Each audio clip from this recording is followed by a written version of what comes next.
Hello and welcome to today's health segment. This is Manukato, where there is fragrance of grace.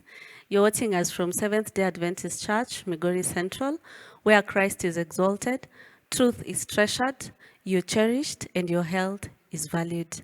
I am your host, Emma Ogutu. Thank you so much for always watching our programs, for liking, for subscribing, and for even commenting. For more of this, kindly keep it right here. And today's program, we are going to talk about a topic that very many people do not find it easy to discuss and even to share. So there is something that I would want to share with you, and I want to read it. It says, problem shared is problem halved. Yet, when it comes to our mental well-being, silence is often the loudest room we sit in. Every day, millions of people battle challenges they feel they cannot voice, fighting a quiet war against anxiety, depression, and stigma. But today, we are breaking the silence. We're looking at mental health through two incredibly powerful lenses: the clinical experience that guides us out of the dark, and the lived experience that proves survival is possible. Joining us today for this beautiful program, I have two guests. One, I have Madam Corazon, who is coming in to give us the clinical experience because she's a clinician with 10 years of experience in the medical field.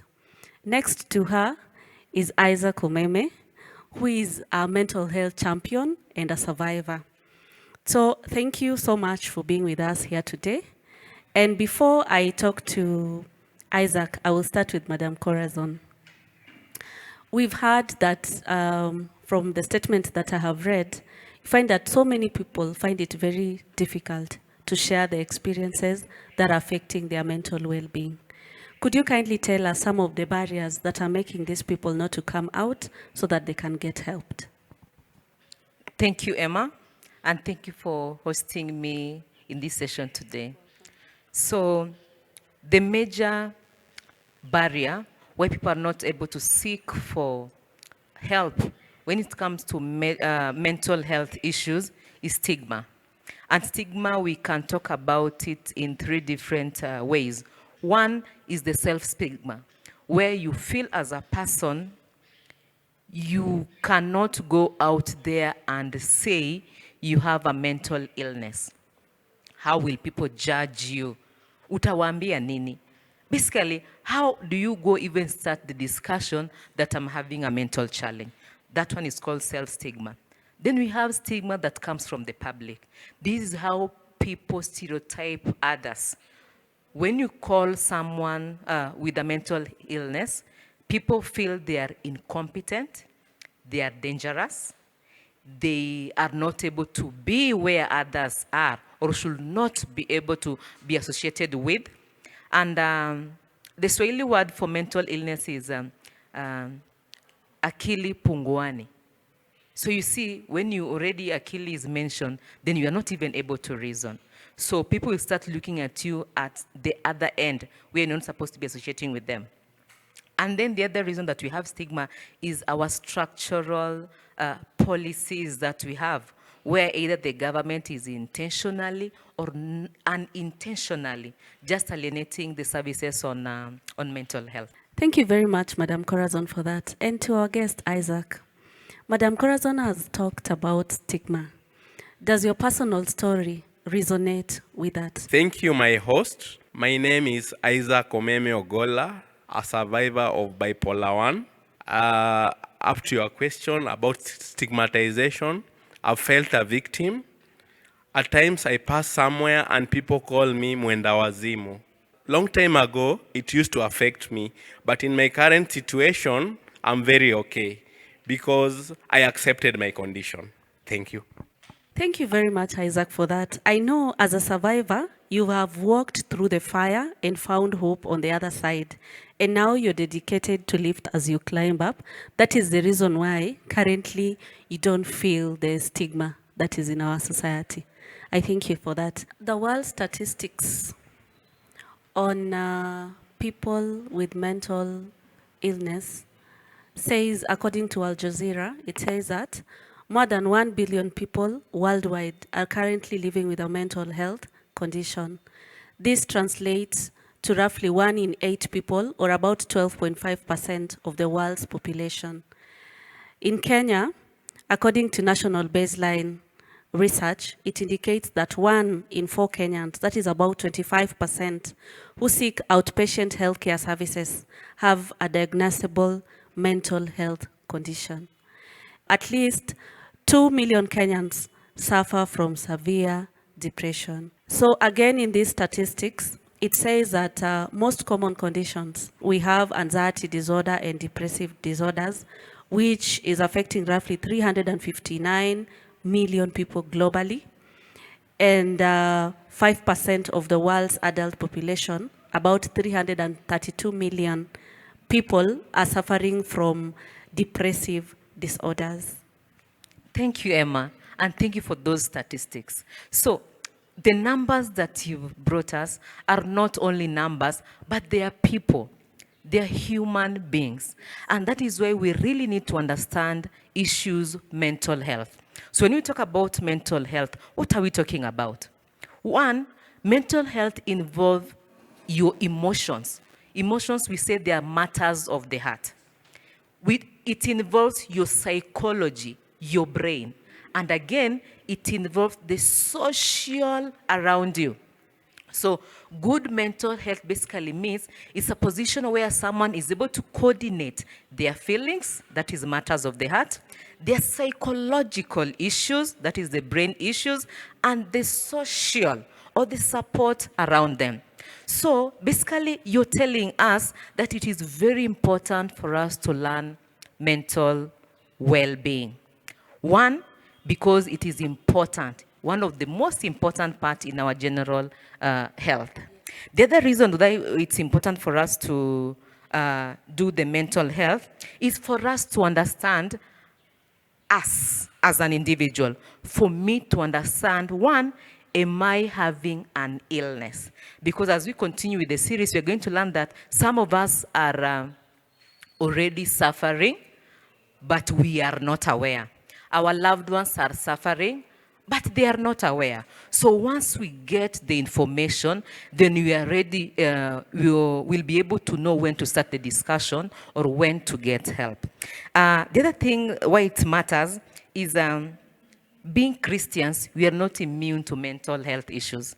And that is one of the biggest problems that we have when you say you have a mental illness and then I will start judging you. They are Christians. How can they say that they're having mental health issues? No.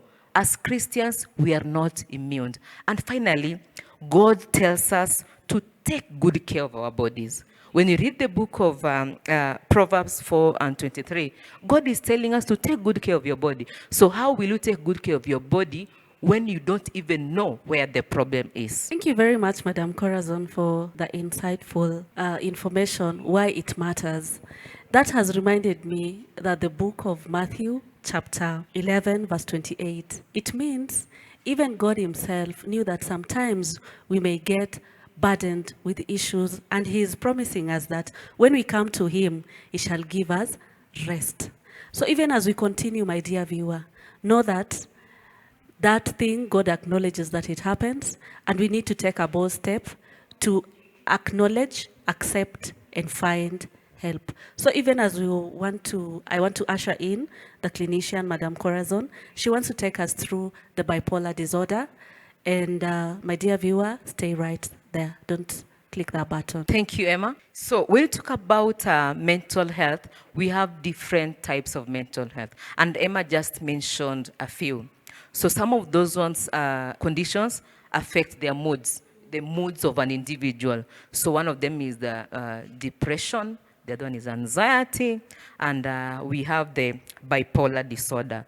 So in this session, we are going to measure on bipolar disorder. Thank you, Emma, for bringing us a champion, someone would be a very good mentor when it comes to bipolar disorder, because he has survived it, he is living it, he understands it, and will be able to give us a lot of insight, especially in the experience part of it, the first-hand experience part of it. So when you talk about bipolar, basically what we need to understand that it's a mental condition that comes in with shifts of moods.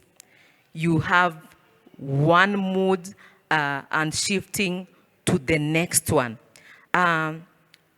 Basically, the diagnosis of bipolar is made when one experiences a full cycle. We call it a full cycle of maniac episode.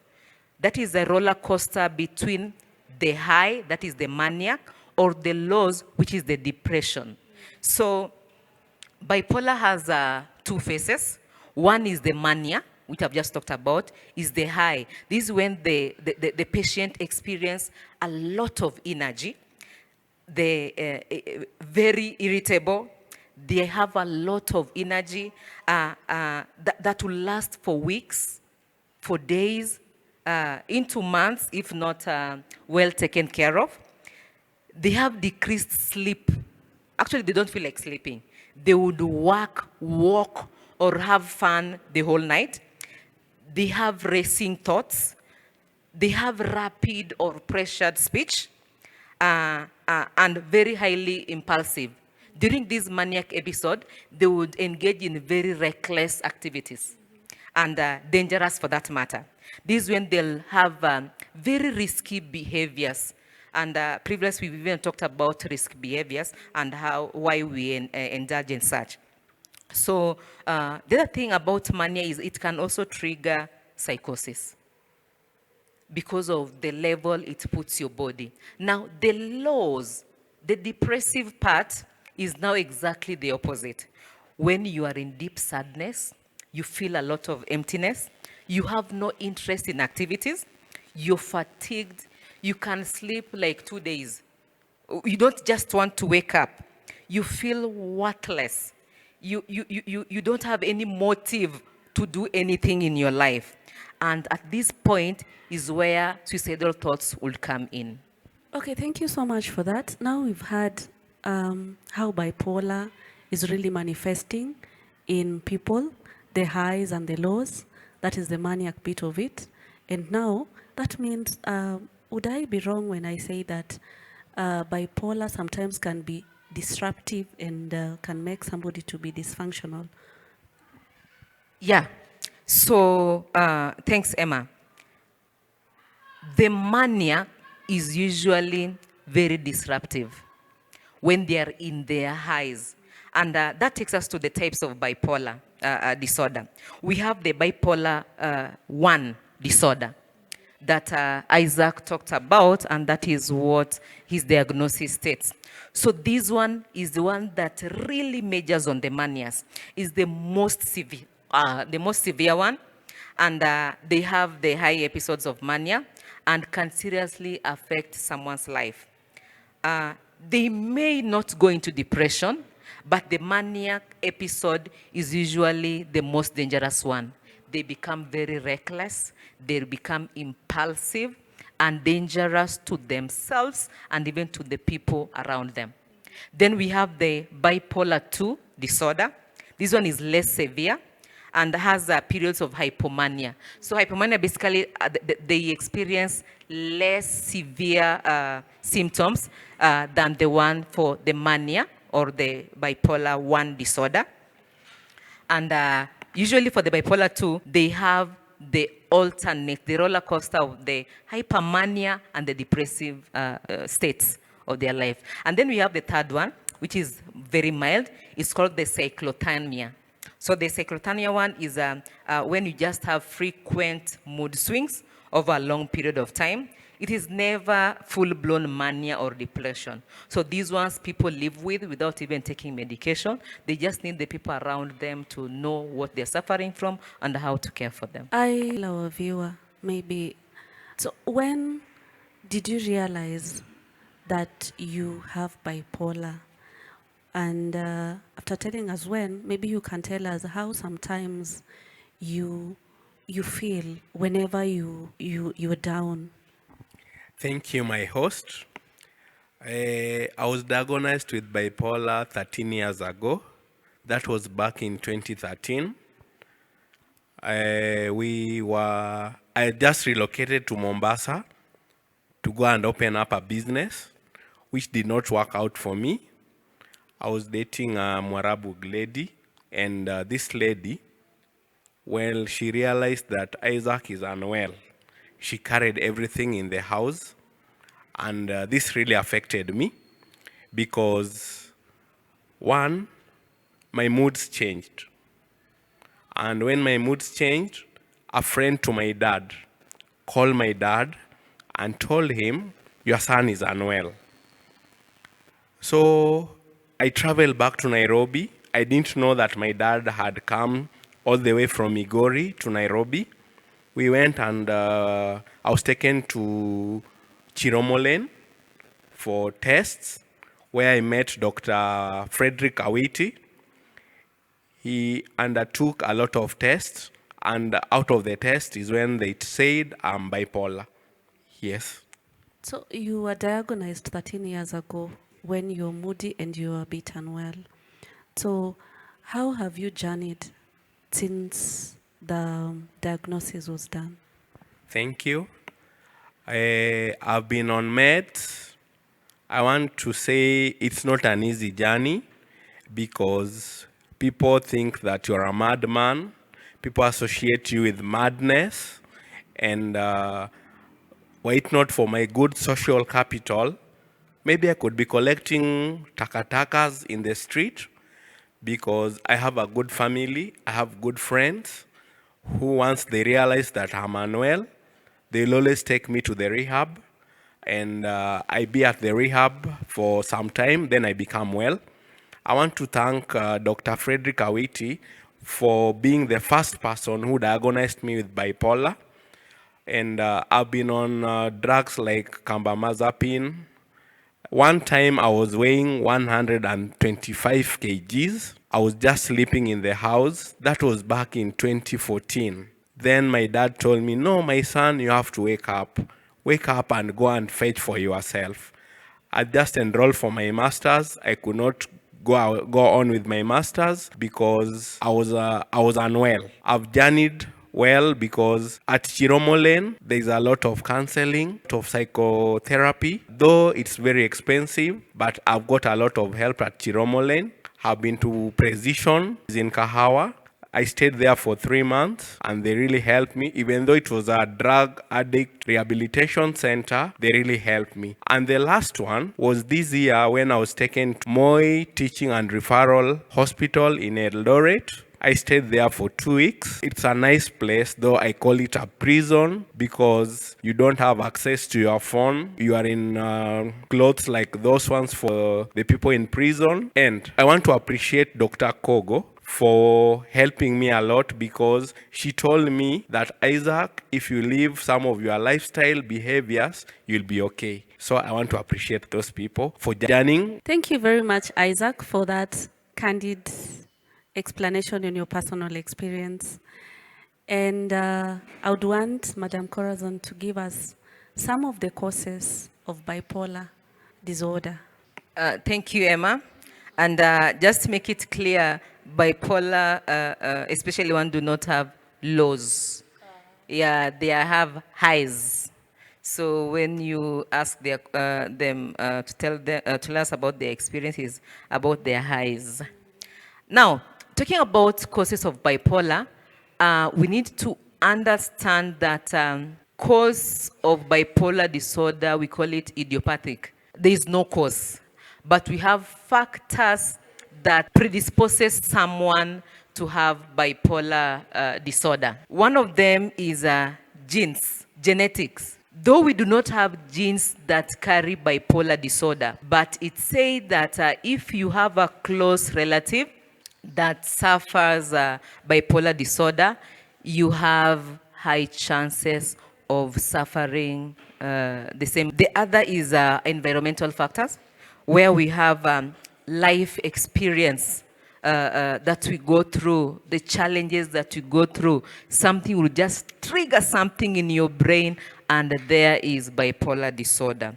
We also want to talk about childhood trauma. We want to talk about the abuses We want to talk about the neglect. We want to talk about family conflict. There are things that when children go through when they are young, at times we think they do not understand. And when they grow up, something will trigger the pain that has been harboring somewhere in their brain. And we start having the bipolar disorder.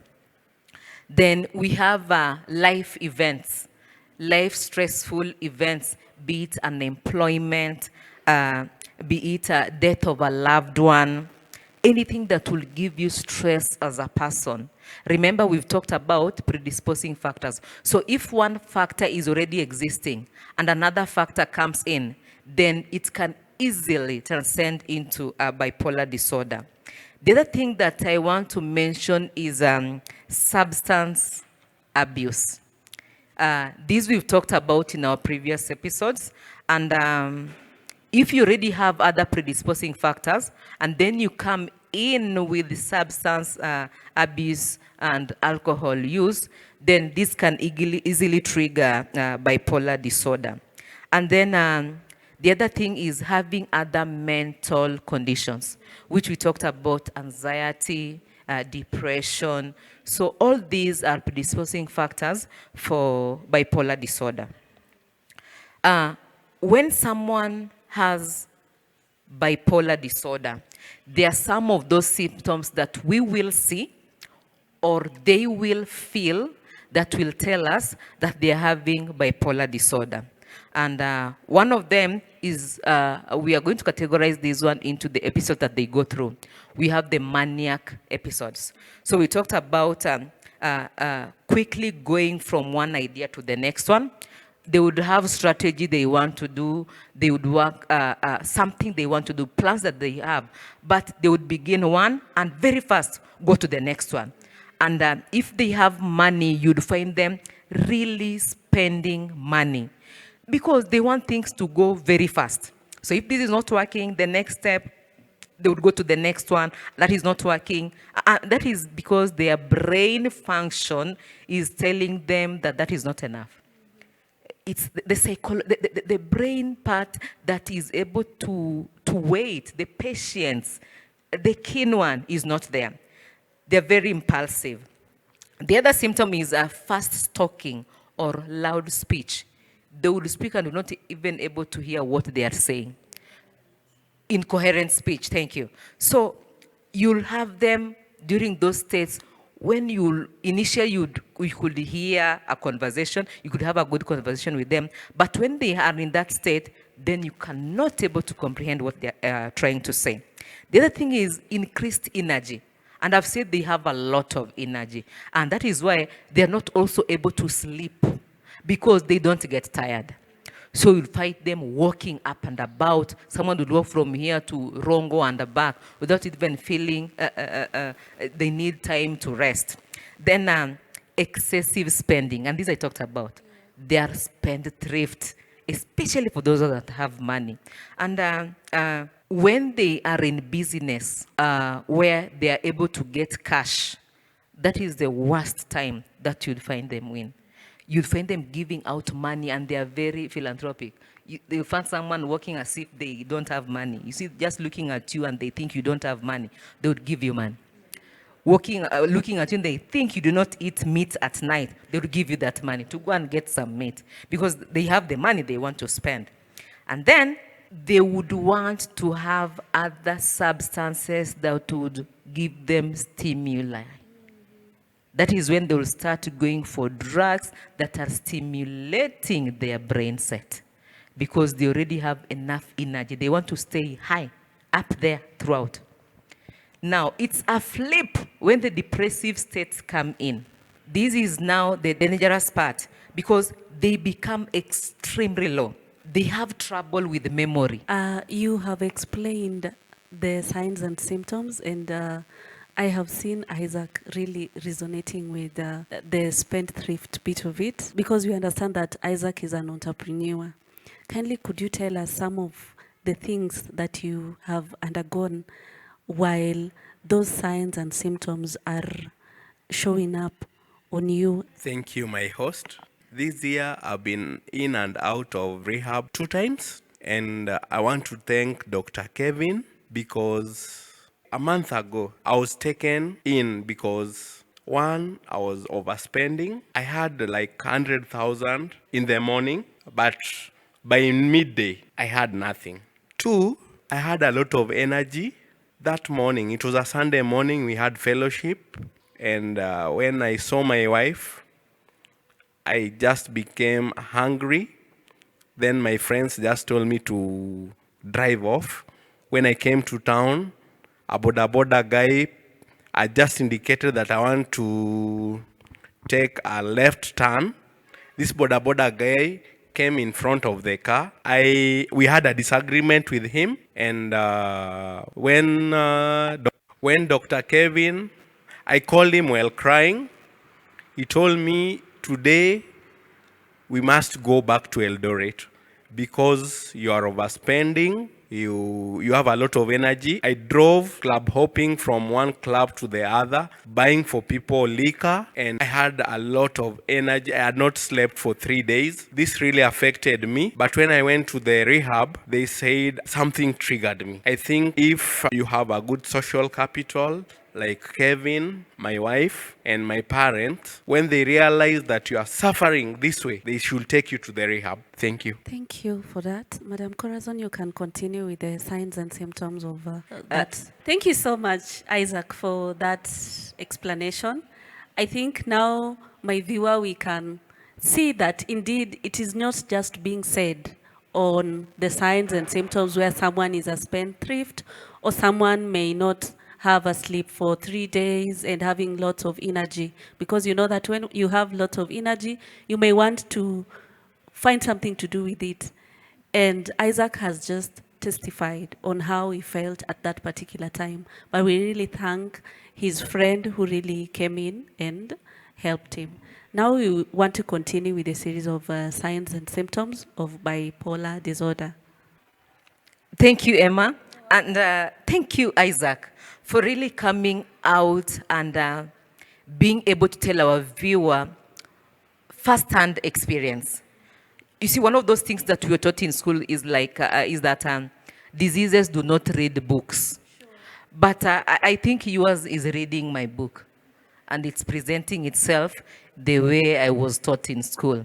Thank you so much. So basically, we've talked about the maniac episode, and Isaac has really brought it out clearly. So one thing that I wanted to add about the maniac episode is that during this episode, they also or can also experience delusions and hallucinations. So they would have either auditory or visual, whereby they would hear people calling, voices calling them at a point, and you'd see them walking towards a direction, and you ask, where are you going? No, someone is calling me. I think someone is calling me. Or I think some people are doing this, but ideally this is not happening. They would hear voices of people talking without even being able to comprehend whatever those people are saying. And they believe that they have a divine purpose. They have a special purpose in their life that they have to ensure it is done. That is where you'll be there giving out, dishing out money to everyone, because you think that is your divine purpose to come in and help someone. And I talked about the flip during the depressive session, where now their feelings go very low. They are troubled. They don't want to do anything. They even have trouble remembering the maniac state that they were in. Even if you ask them, and Isaac has really talked about this, he could not remember how he spent 100,000. He doesn't even know who he gave what. Because during that time, your state of mind is just blocked. So when you come to reality, then you cannot be able to know what happened. And most of the time, they hear what they did as a story. And they will be very remorseful about it. And they will be saying, I did it, I can't remember, but I really apologize. That is when they go down and are able now to have some sense in them. And then they also feel very restless during the lows or the depression session. Okay, thank you for that. There is something that Isaac mentioned, and you've also mentioned, about sometimes substance use. Could you kindly tell us the nexus between addiction and mental health? I know we've talked about substance abuse in our previous episodes. So drug abuse or addiction at times mimic mental health. So when one is an addict and the people around them are not aware, they'll start saying, my child is having a mental issue, because they start behaving as if it is a disorder. They'll start having a feeling of worthlessness, especially when they are depressed, because now they are not able to get the dose they are supposed to be getting.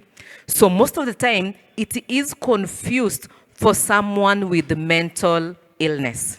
Now, mental illness is a dysfunction of your emotions, the heart, and your psychosystem, the brain. Either depressed or stimulated.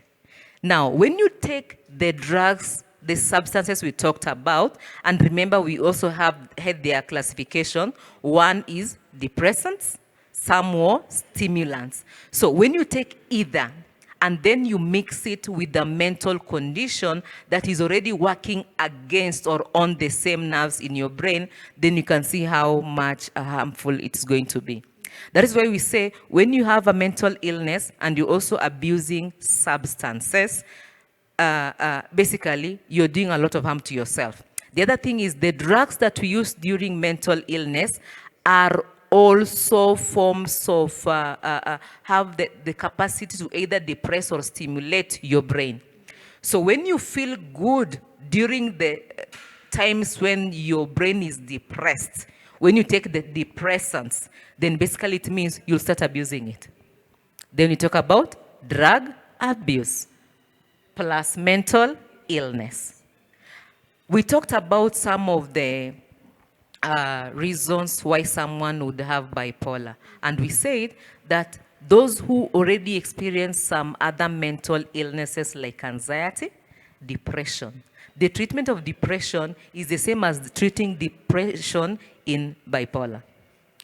So remember, you are using those depressants. You're feeling good about them. You started abusing it. So usually it's a very thin line when it comes to either using mental health or substance abuse, as you mentioned. Okay, my dear viewer, keep it right there. We are glad that you have walked this journey with us. We want to take a break. And immediately after the break, we are going to look at how bipolar can be diagnosed. Thank you so much. This is Health Segment, Manukato, where there is fragrance of grace.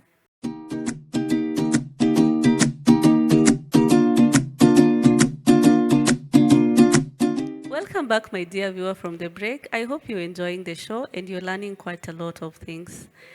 I want to welcome our guest, Madam Corazon, to take us through diagnosis and also treatment and management. We are going to learn how we can diagnose bipolar, how we can make a diagnosis of bipolar.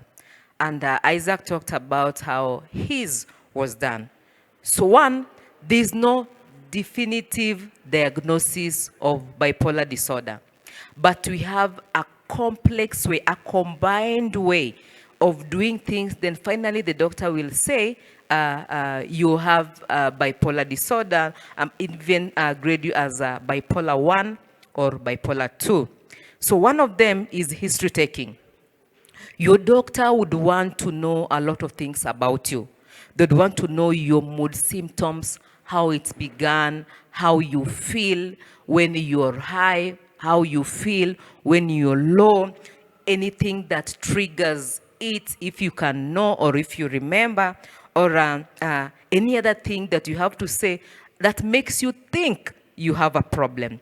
And then they may also need to run some other blood tests just to make sure you don't have other conditions that are mimicking bipolar disorder. And that's what we talked about, probably drug abuse, because they're able to know the drug content in your body. The other way that we do diagnosis is taking a mental health assessment.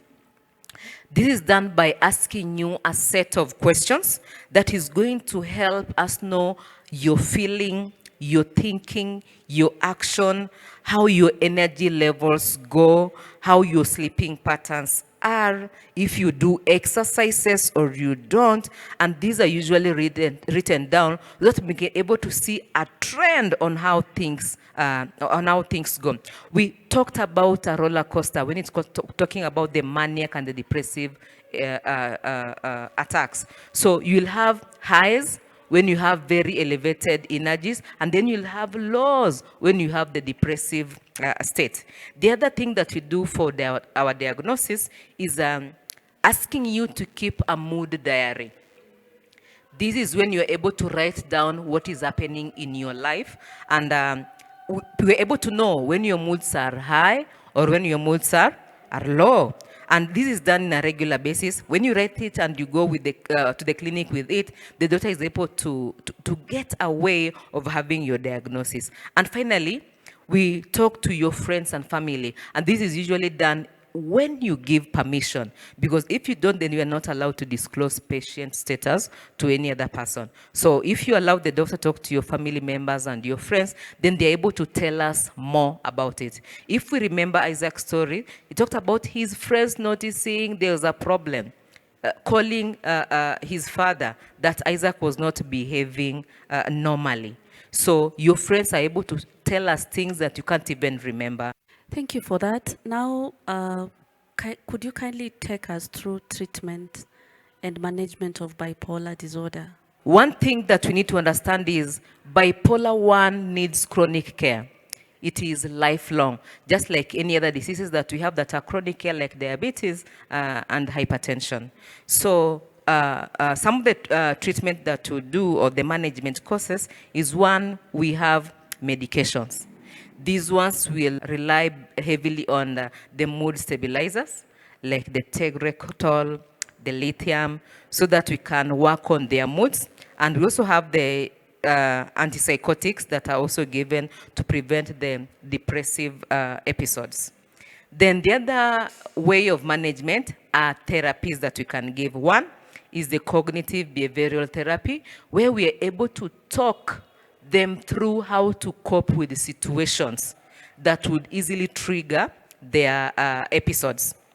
So this one is done routinely, just to make sure that they're able to recognize the triggers and they're able to establish healthy routines to go around when they're having such triggers. So when a patient with bipolar has been given medication, have gone through therapy and it's not working, we have the third management that we call the ECT, the electroconvulsive therapy. This is where it's a safe way and very effective treatment of especially the maniac and the depressive symptoms, where electric current is passed into someone's brain for around 30 to 120 seconds, just to make sure that they are reset to a normal state and they are now able to cope with day-to-day lives. And finally, which Isaac really elaborated, is lifestyle change. There are things that need to stop. There are things you need to reschedule. You need consistent sleep. You need to get rest. You need to have a strict routine that you need to follow. So when you don't feel like sleeping, but in your routine it says time to sleep, you simply go to bed and somehow sleep will come. You need to know that you no longer need to abuse those substances or alcohol specifically. You need to stop and make sure that you're able to follow your prescriptions, you're able to have rest, and you're able to have a routine, whether you're going to work or school, and that will enable you to cope with the situations that arise in our day-to-day lives. Thank you so much for that elaborate treatment and management. Before we wind up today's program, Isaac, is there something that you'd want to tell a viewer outside there? Thank you, my host. I want to say that number one treatment plan should be acceptance. Once you accept yourself, it will be easy to be helped. Number two is to have a good social capital. Once you have a good social capital, they'll always know that Isaac is not well and he should be taken in to a rehabilitation, or Isaac is not using his drugs promptly. Number three, I want to appeal to the county government to come up with mental units, just like MTRH in Eldoret, to help the mentally challenged, because with the current economy, people are really challenged mentally, and people think that they are wenda wazimu.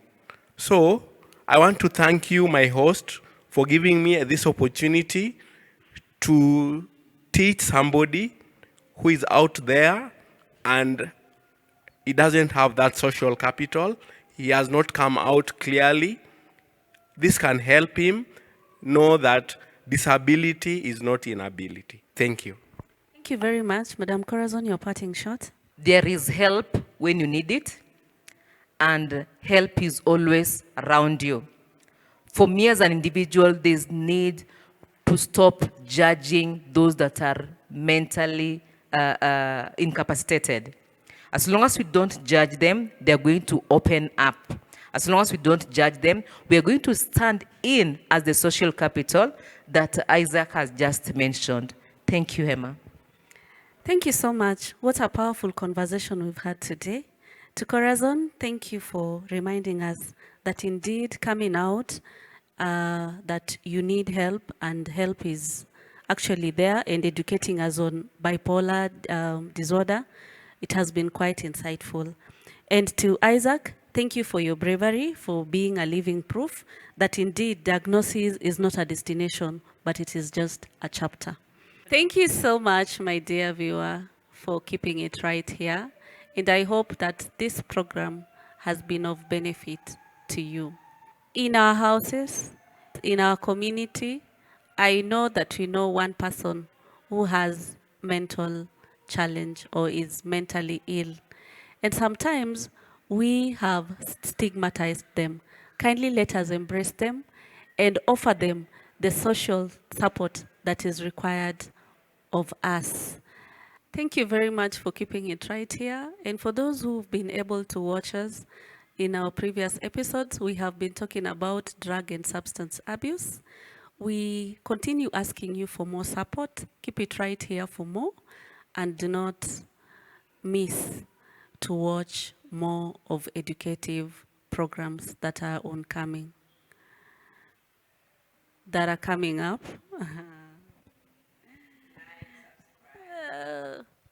Okay, we always value your viewership. Kindly like, subscribe, share, and hit that bell so that every time we upload new content, you shall always be notified. I want to say thank you so much for keeping it right here, and may God bless you. I was your host, Emma Ogutu. Thank you. This was Migori Central SDA Church. This is Migori Central SDA Church YouTube channel, where Christ is exalted, truth is treasured, you're cherished, and your health is valued. This is Manukato, where there is fragrance of grace. Keep it right here. See you next week for more and much. Thank you, and may God bless you.